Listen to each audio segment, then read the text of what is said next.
Student,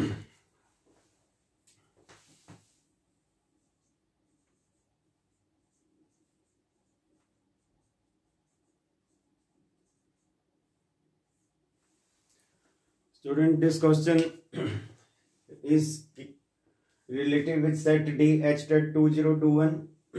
Question number 107 I am going to discuss. In question number 107, two statements are given. Statement A is an electric heater draws more current when it is first turned on as compared to when it is fully hot. And in statement B जो है दिया हुआ है, potential difference across the heater increases with increase in temperature. मैंने सारी statement तो नहीं लिखी, वही स्टेटमेंट लिखी है जो करेक्ट है. First statement, second statement, fourth statement I have not written. अब मुझे यह बताना है कि ये जो स्टेटमेंट ए है जिसमें ये लिखा हुआ है कि heater draws more current when it is first turned on as compare to when it is fully hot. Statement A is true. Why? Because as heater coil temperature increases, its resistance also increases. क्यों?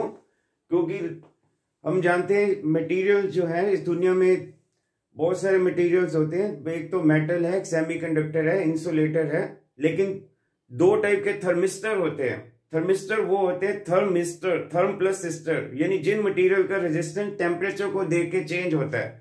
कुछ material होते हैं जिनका resistance temperature बढ़ने से बढ़ता है, कुछ मटेरियल होता है जिनका रेजिस्टेंस टेम्परेचर बढ़ने से घटता है.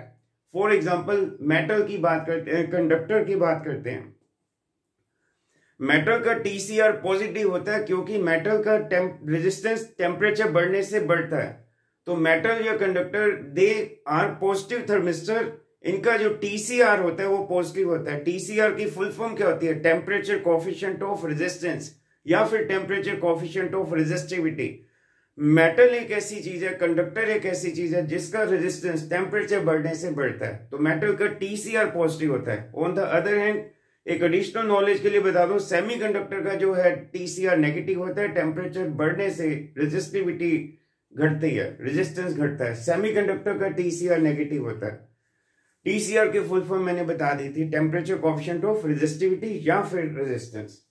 अब यहां पे बिगनिंग में तो जैसे आपने हीटर ऑन किया तो उस वक्त तो हीट टेम्परेचर बहुत कम है, इसका तो रेजिस्टेंस कम है. रेजिस्टेंस कम है तो अब देखिए मैंने लिखा resistance of metal increases with increase of temperature.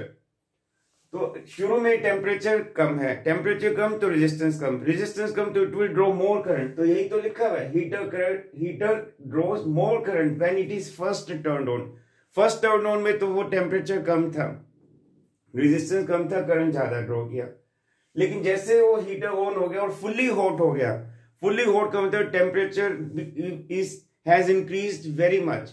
Temperature जब बहुत ज्यादा बढ़ जाएगा तो रेजिस्टेंस भी बहुत ज्यादा बढ़ जाएगा, और रेजिस्टेंस बढ़ जाएगा तो इसका मतलब ये हुआ कि it will draw less current.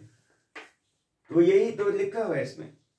तो यही रीजन है कि it because of as heater coil temperature increases, resistance also increases. So consequently it will draw less current when it is fully hot. तो ये स्टेटमेंट ए जो है एक तरीके का रिमाइंडर था कि हमें ये पता होना चाहिए कि मेटल का टीसीआर पॉजिटिव होता है, यानी resistance of metal will increase with increase of temperature. Now statement B.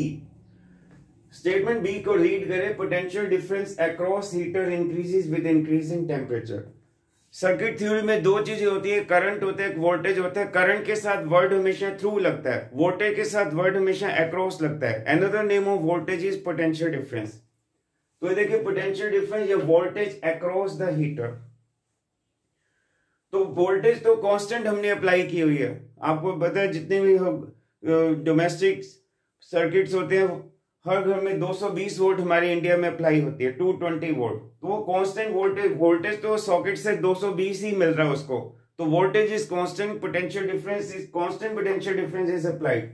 यहां तो ये कह रहा है कि टेम्परेचर बढ़ने से वोल्टेज बढ़ेगा. ये स्टेटमेंट जो है एम्बिगुअस है, फॉल्स है. तो स्टेटमेंट डी इज रॉन्ग. तो कहने का मतलब है statement A is true, statement B is false, ऐसा ऑप्शन 3 में लिखा हुआ था। बाकी ऑप्शन 1 2 4 में स्टेटमेंट जो गलत थे। तो इस 107 का थर्ड ऑप्शन करेक्ट है। एक और क्वेश्चन डिस्कस करते हैं। Question number 95। This question is based on ray optics या ज्योमेट्रिकल ऑप्टिक्स +2 इंटरमीडिएट क्लास।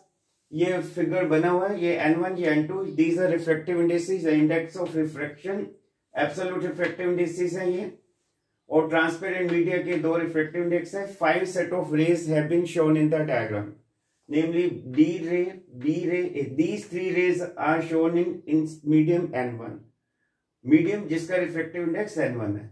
रे E, रे C, these have been shown in transparent medium with refractive index N2। फिर वो स्टेटमेंट दी हुई है कि ये जो क्वेश्चन है this is based on total internal reflection. सबसे पहले क्वेश्चन करने से पहले हमें ये पता होना चाहिए what are the conditions for total internal reflection to take place. Student number 1, total internal reflection के लिए condition number 1 is ray must be incident in denser medium. Ray must be incident in denser medium. Condition number 2, ray must be incident in denser medium at an angle just greater than critical angle of incidence।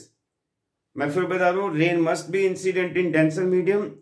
Number 2, ray must be incident in denser medium at an angle just greater than critical angle of incidence। अब यहां पे ये दिया हुआ है several incident rays are shown, ये N1 है और ये N2 है। अब क्वेश्चन में ये क्लियर लिखा हुआ है, क्वेश्चन अगर ध्यान से read the statement of question 2 time, ये देखिए ray A is found to suffer TIR। Question में लिखा कि रे ए का TIR हो रहा है, total internal reflection. Total internal reflection is a reflection which is different from the reflection which we talk with respect to mirror. Total internal reflection एक ऐसा रिफ्लेक्शन होता है जो 100% रिफ्लेक्शन होता है, जिसमें किसी प्रकार का लॉस नहीं होता, लॉस इज 0। जो मिरर में रिफ्लेक्शन होता है ऑर्डिनरी, उसमें लॉसेस होते हैं, लेकिन total internal reflection is 100% reflection, no loss.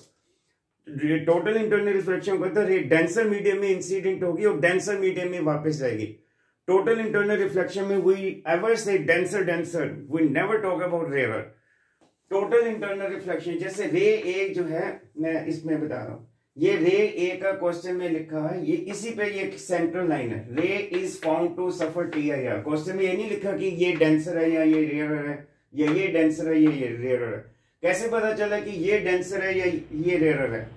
Denser medium वो होता है जिसका रिफ्रैक्टिव इंडेक्स ज्यादा होता है, ये रेयर मीडियम है, ये डेंसर मीडियम। क्यों? क्योंकि रे ए ऐसी रे है जिसका TIR हो रहा है, इसका तो निश्चित रूप से ये ray A is incident in denser medium. Ray A must be travelling in denser medium, it has to travel in denser medium, तभी इसका TIR हो रहा है। ये रे ए ऐसे आएगा और इसका ये TIR हो जाएगा ऐसे।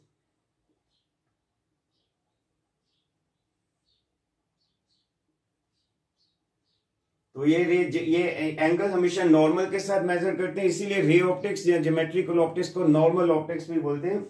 ये रे ए है, ये नॉर्मल है, जिस पॉइंट पे भी रे हिट करती है ये बाउंड्री है, उस पॉइंट पे हम नॉर्मल ड्रॉ करते हैं। तो ये इंसिडेंट रे इस नॉर्मल के साथ ये एंगल बना रही है I is angle of incidence with respect to normal. ये रे डेंसर में आ रही है और डेंसर में चली गई, इस रे का ये TIR हो गया, it is coming in denser, और ये बाद में भी डेंसर में गई, और ये एंगल ऑफ इंसिडेंस है जो कि क्रिटिकल एंगल से ज्यादा है। तो रे N1 is greater than N2, I is greater than theta suffix C, theta suffix C stand for critical angle, और ये गेट्स TIR।